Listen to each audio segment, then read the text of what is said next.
Hi, welcome back to Soft Hunger. I hope you all are doing great. This is day 3 of our 100 days of DSA journey. आज हम DSA का सबसे important topic में से एक सीखने वाले हैं जो कि है एरेज। अगर आप प्रोग्रामिंग स्टार्ट कर रहे हैं तो एरेज समझना बहुत ज़रूरी है क्योंकि ऑलमोस्ट हर डेटा स्ट्रक्चर इसी कॉन्सेप्ट में कनेक्टेड होता है। So without wasting any time let's get started. लेकिन एरे स्टार्ट करने से पहले एक छोटा सा क्वेश्चन है। डीएसए एक्चुअली होता क्या है? डीएसए का मतलब है data structures and algorithms. Data structures हमें बताता है डेटा को ऑर्गेनाइज कैसे करना है और एल्गोरिथम बताता है प्रॉब्लम को एफिशिएंटली सॉल्व कैसे करना है। सिंपल वर्ड्स में डेटा स्ट्रक्चर्स एक कंटेनर है और एल्गोरिथम उस कंटेनर पर परफॉर्म होने वाले स्टेप्स। अगर हम देखें तो data structure is a way to organise and store data so that it can be use efficiently. Data को हम ऑर्गेनाइज और स्टोर करते हैं डेटा स्ट्रक्चर में। अब वो कैसे होता है? एरे की फॉर्म में भी हो सकता है, स्टैक की फॉर्म में हो सकता है, क्यू, ट्री, ग्राफ, हर टाइप की फॉर्म में हम डेटा को स्टोर कर सकते हैं। इनको हम आगे नेक्स्ट वीडियोस में वन बाय वन चेक करेंगे। इसी तरह एल्गोरिदम है हमारे पास a step by step procedure और set of rules to solve a problem और परफॉर्म अ टास्क। जितने भी तरह के हम फंक्शंस और रूल्स इस डेटा के ऊपर अप्लाई करेंगे तो वो बेसिकली एल्गोरिथम है। For example we want to search data, sort data, तो ये सारे बेसिकली हमारे पास एल्गोरिथम्स होते हैं। इनको भी हम वन बाय वन आगे देखेंगे। Now why do we need arrays? Suppose हमारे पास 5 स्टूडेंट के मार्क्स हैं। हम ऐसे लिख सकते हैं स्टूडेंट 1 85, स्टूडेंट 2 90, स्टूडेंट 3 78। और अगर 500 हो जाए तो क्या हम 500 वेरिएबल्स बनाएंगे? बिल्कुल नहीं। सो इसी प्रॉब्लम्स को सॉल्व करने के लिए एरे यूज़ होते हैं। Now what is an array? Array एक डेटा स्ट्रक्चर है जो सेम टाइप की मल्टीपल वैल्यूज़ को एक ही वेरिएबल के अंदर स्टोर करता है। जैसे ये 85, 90, 78, 92, 88, ये सब एक ही एरे के अंदर स्टोर हैं।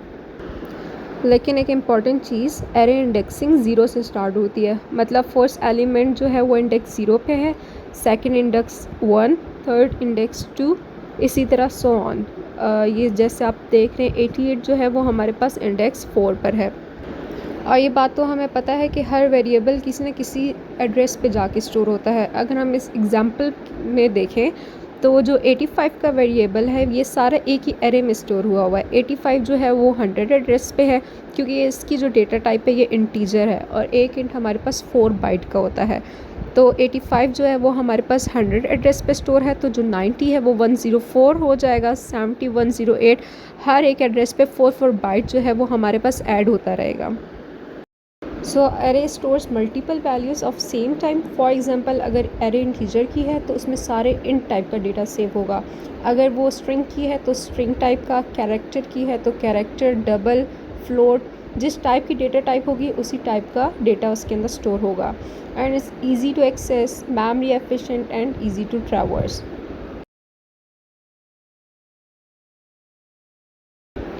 एरे की एक और ख़ास बात यह है कि ये मेमोरी में कॉन्टिग्यूस लोकेशन पर स्टोर होता है, मतलब कॉन्टीन्यूस, एक ही एलिमेंट के बाद दूसरा एलिमेंट। इसी वजह से किसी भी एलिमेंट को एक्सेस करना बहुत फास्ट हो जाता है।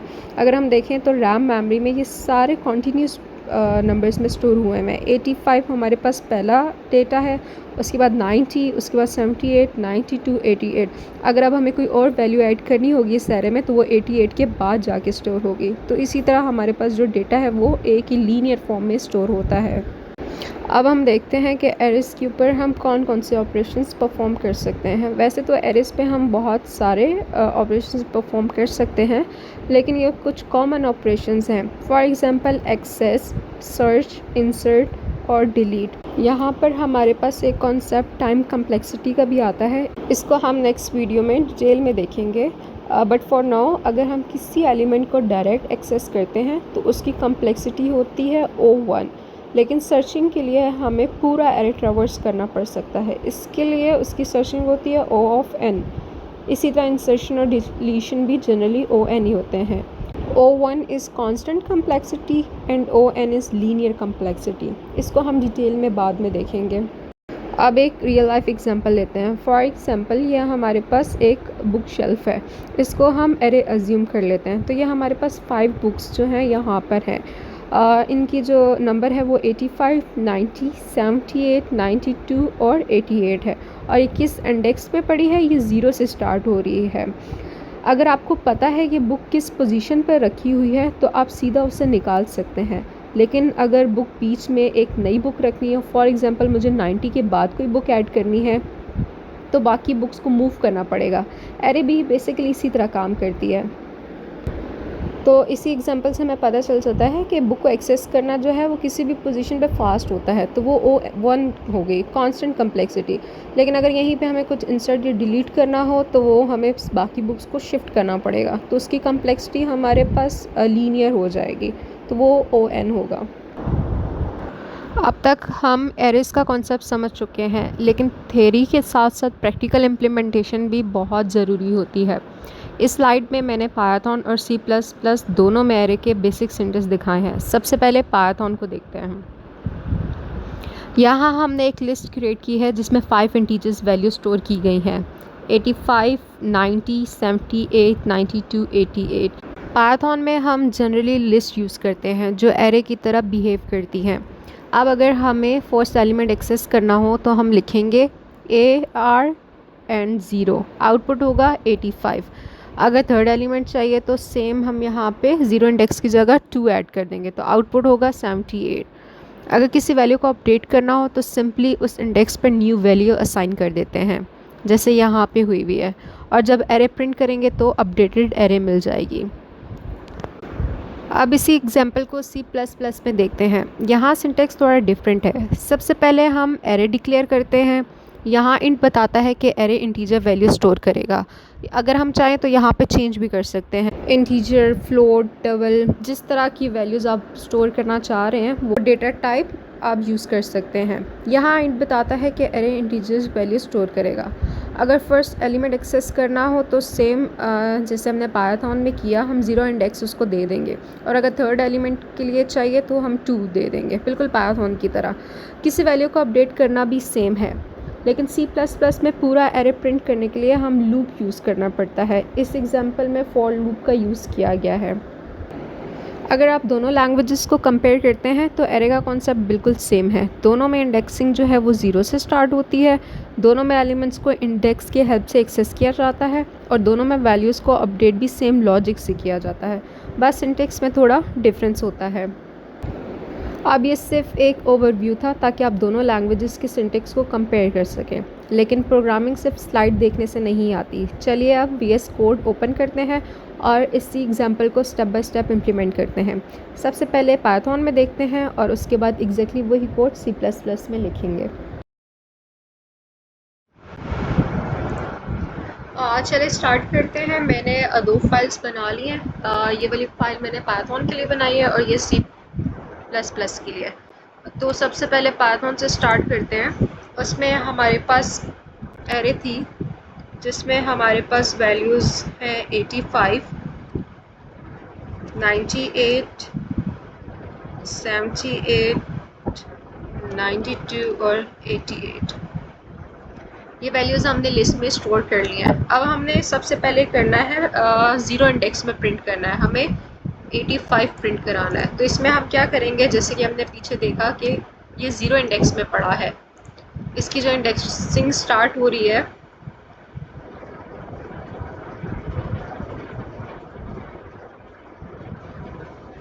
वो स्टार्ट हो रही है 0, 1, 2, 3, 4। टोटली यहाँ पे 5 वैल्यूज़ हैं, लेकिन ये 0 से स्टार्ट हो रही है तो 4 तक जाएगी। तो सबसे पहले हमें 85 प्रिंट करना है, जो कि हमारे पास 0 इंडेक्स पे पड़ा हुआ है। तो सिंपल यहाँ पे प्रिंट यूज़ करेंगे और एरे को हम इंडेक्स नंबर बता देंगे कि हमें कहाँ कौन सी वैल्यू प्रिंट करानी है। अब इसको प्रिंट करके देखते हैं। ये देखें 85 हमारे पास आ गया है। इसी तरह अगर हमें 78 प्रिंट करना हो तो 78 हमारे पास पड़ा है 2 इंडेक्स पे।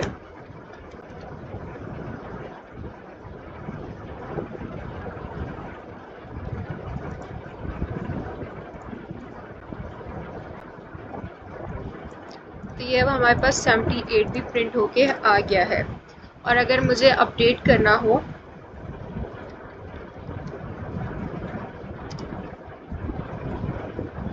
98 हो 95 से, जो कि हमारे पास 1 इंडेक्स पे पड़ा हुआ है।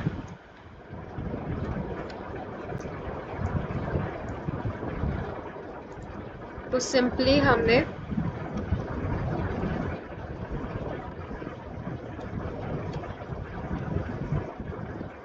अब हम इसको प्रिंट करके देखते हैं।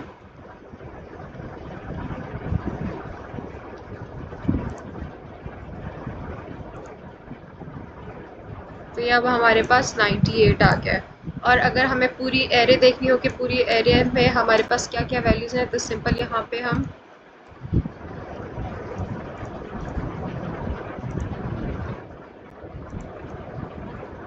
तो ये अब हमारे पास पूरी एरे आ गई है, जिसमें हमारे पास न्यू अपडेटेड वैल्यू आ गई है 98। अब सेम इसी को हम सी प्लस प्लस में देखते हैं। सबसे पहले हमें सी प्लस प्लस का सिंटेक्स जो है वो लिखना है, जो कि है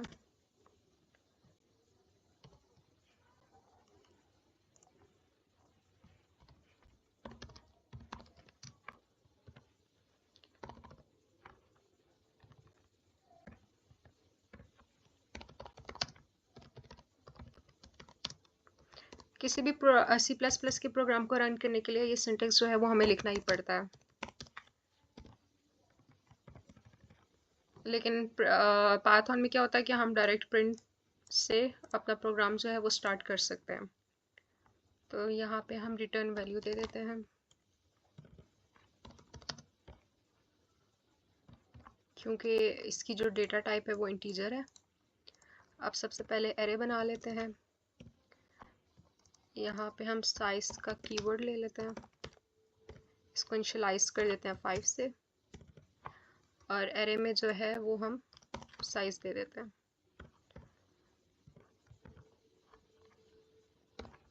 85 98।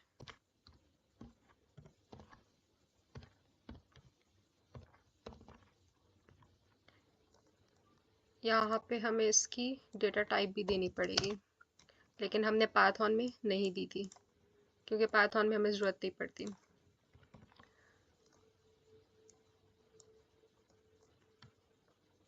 अब सबसे पहले ज़ीरो इंडेक्स पे देख लेते हैं। 85 हमने प्रिंट करना है, तो सिंपल हम सी आउट यूज़ करेंगे, इसको सेव कर लेते हैं।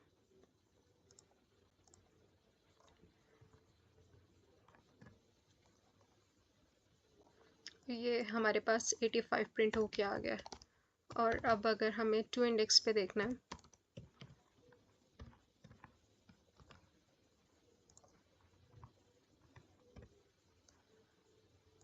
तो ये हमारे पास 78 भी प्रिंट होके आ गया है।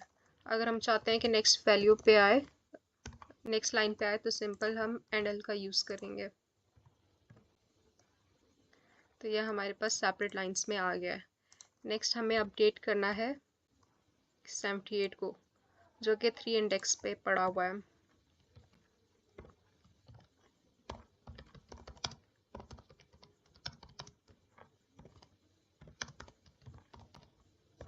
सिंपल हमने इंडेक्स नंबर बताना है और न्यू वैल्यू बता देनी है, फॉर एग्जांपल 12। अभी अगर हम प्रिंट करवाएं,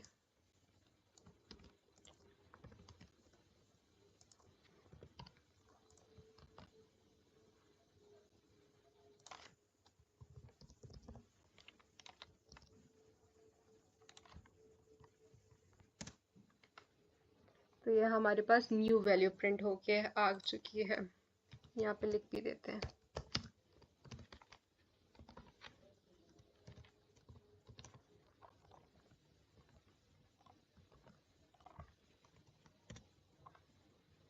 तो ये हमारे पास न्यू वैल्यू जो है वो 12 आ गया।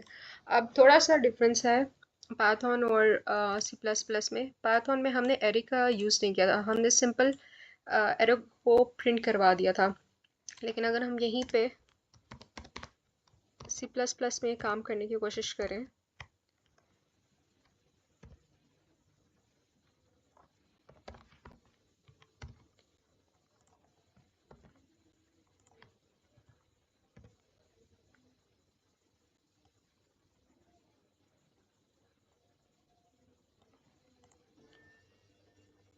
यहाँ पर हम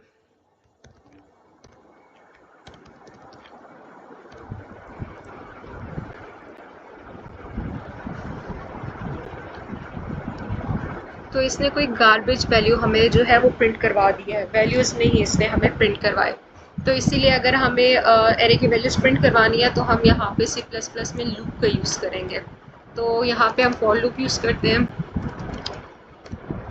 आई को 0 से इनिशियलाइज कर देते हैं, ये लूप जाएगी हमारे पास साइज़ तक, क्योंकि साइज़ में हमें एरे का साइज़ गिवन है 5 के, एरे के अंदर कितनी वैल्यूज़ जो हैं वो सेम है। और अब मैं यहाँ पे अगर प्रिंट करा दूँ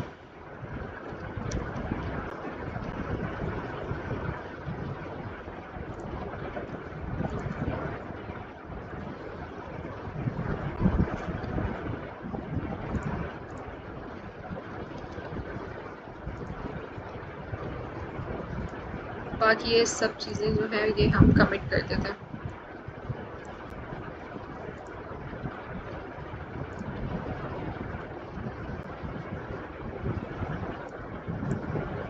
तो ये इसने हमें एरे प्रिंट करके दे दिया 85, 98, 72, लेकिन अब आप देखेंगे 92 की जगह 12 है। क्यों? क्योंकि यहाँ पे हमने वैल्यूज़ जो हैं वो अपडेट किया, तो इससे हमें अपडेटेड वैल्यू जो है वो प्रिंट करके दे दी है। एक और इम्पॉर्टेंट कॉन्सेप्ट जो एरेज़ के साथ बहुत यूज़ होता है, पास बाय वैल्यू और पास बाय रेफरेंस। जब हम नॉर्मल वेरिएबल फंक्शन में भेजते हैं तो उसकी कॉपी पास होती है, इससे ओरिजिनल वैल्यू चेंज नहीं होती। लेकिन एरेज़ जनरली रेफरेंसेस की तरह बिहेव करती हैं, इसलिए फ़ंक्शन को अंदर अगर एरे को मॉडिफाई करें तो ओरिजिनल एरे भी अपडेट हो जाती है। इस कॉन्सेप्ट को हम प्रैक्टिकल एग्जांपल के थ्रू समझेंगे। अब तक हमने एरेज़ को क्रिएट करना, एलिमेंट्स को एक्सेस करना और वैल्यूज़ को अपडेट करना देख लिया, लेकिन एरेज़ सिर्फ डेटा स्टोर करने के लिए नहीं होते। हम एरेज़ के ऊपर डिफरेंट एल्गोरिथम्स भी परफॉर्म करते हैं। चलिए एक एक करके देखते हैं कि एल्गोरिथम्स क्या हैं। ट्रैवर्सिंग, सबसे पहला एल्गोरिथम है ट्रैवर्सिंग। ट्रैवर्सिंग का मतलब होता है एरे के हर एलिमेंट को 1 बाय 1 विज़िट करना। जैसे अगर हमने सारे एलिमेंट्स प्रिंट करने हों या उनका सम कैलकुलेट करना हो तो हम ट्रैवर्सिंग यूज़ करते हैं। दूसरा एल्गोरिथम है इंसर्शन। इसमें हम एरे के किसी स्पेसिफिक पोजीशन पर एक नया एलिमेंट ऐड करते हैं। फॉर एग्जांपल हमने इंडेक्स 1 या 2 पे एक न्यू एलिमेंट ऐड करना हो। तीसरा है डिलीशन। इस एल्गोरिथम में हम एरे से किसी भी एलिमेंट को रिमूव कर सकते हैं। उसके बाद आता है सर्चिंग। अगर हमें किसी पर्टिकुलर वैल्यू को ढूंढना हो तो सर्चिंग एल्गोरिथम यूज़ किया जाता है। नेक्स्ट है अपडेटिंग। ये हमने ऑलरेडी करके देख लिया है। इसमें हम किसी एग्जिस्टिंग एलिमेंट की वैल्यू को न्यू वैल्यू से रिप्लेस करते हैं, जो कि अभी हमने C++ और पायथन दोनों में ट्राई किया है। सॉर्टिंग का यूज़ एलिमेंट्स को असेंडिंग या डिसेंडिंग ऑर्डर में अरेंज करने के लिए होता है। नेक्स्ट है रिवर्सिंग। रिवर्सिंग में हम एरे के एलिमेंट्स को ऑर्डर उल्टा कर देते हैं। और फाइनली मैक्सिमम और मिनिमम। इस एल्गोरिथम की हेल्प से हम एरे का सबसे बड़ा और सबसे छोटा एलिमेंट फाइंड करते हैं। ये सब एरेज़ के इम्पॉर्टेंट एल्गोरिथम हैं। फ़िलहाल इनका पर्पस समझना काफ़ी है। आने वाली वीडियोस में हम इन सब एल्गोरिथम्स को एक एक करके डिटेल में इम्प्लीमेंट करेंगे, पहले C++ में और फिर पायथन में। साथ ही उनकी time complexity, real life examples और प्रैक्टिस क्वेश्चन भी सॉल्व करेंगे। वीडियो ख़त्म करने से पहले चलिए एक छोटा सा चैलेंज सॉल्व करते हैं। स्क्रीन पर आपको एक एरे दिया गया है। आपका टेस्ट है इस एरे का लार्जेस्ट एलिमेंट फाइंड करना। मैं रिकमेंड करूँगी कि वीडियो को पॉज करें और पहले ख़ुद इस क्वेश्चन को सॉल्व करने की कोशिश करें। अगर अभी सॉल्व नहीं होता तो बिल्कुल टेंशन मत लीजिएगा, हम नेक्स्ट वीडियो में इस प्रॉब्लम को स्टेप बाय स्टेप सॉल्व करेंगे, पहले C++ में और उसके बाद पायथन में, और साथ ही समझेंगे कि इसकी लॉजिक क्या है। चलिए आज की वीडियो को एक बार क्विकली रिकैप कर लेते हैं। आज हमने सीखा है एरेज़ क्या होते हैं, एरेज़ कैसे काम करते हैं, एरेज़ पर परफॉर्म होने वाले common operations, pass by value और पास बाय रेफरेंस का कॉन्सेप्ट, और एरेज़ से रिलेटेड इंपॉर्टेंट एल्गोरिथम्स का ओवरव्यू भी देखा है। अब आपके पास एरेज़ की एक स्ट्रॉन्ग फाउंडेशन है जो आगे के DSA टॉपिक्स को समझने में बहुत हेल्प करेगी। अगली वीडियो में हम एरेस की थ्योरी से आगे बढ़ेंगे और कोडिंग शुरू करेंगे। हम इम्प्लीमेंट करेंगे ट्रैवर्सिंग, इंसर्शन, डिलीशन, अपडेटिंग और सर्चिंग। हर एल्गोरिथम को पहले C++ में इम्प्लीमेंट करेंगे और फिर पायथन में। साथ ही उसकी टाइम कम्प्लेक्सिटी, लॉजिक और प्रैक्टिस एग्जांपल्स भी देखेंगे। तो नेक्स्ट वीडियो मिस मत करिएगा। अगर आज की वीडियो आपको हेल्पफुल लगी हो तो वीडियो को लाइक ज़रूर करें, और अगर आप मेरी तरह स्टेप बाय स्टेप DSA सीखना चाहते हैं तो सॉफ्ट हंगर को सब्सक्राइब करना मत भूलिए।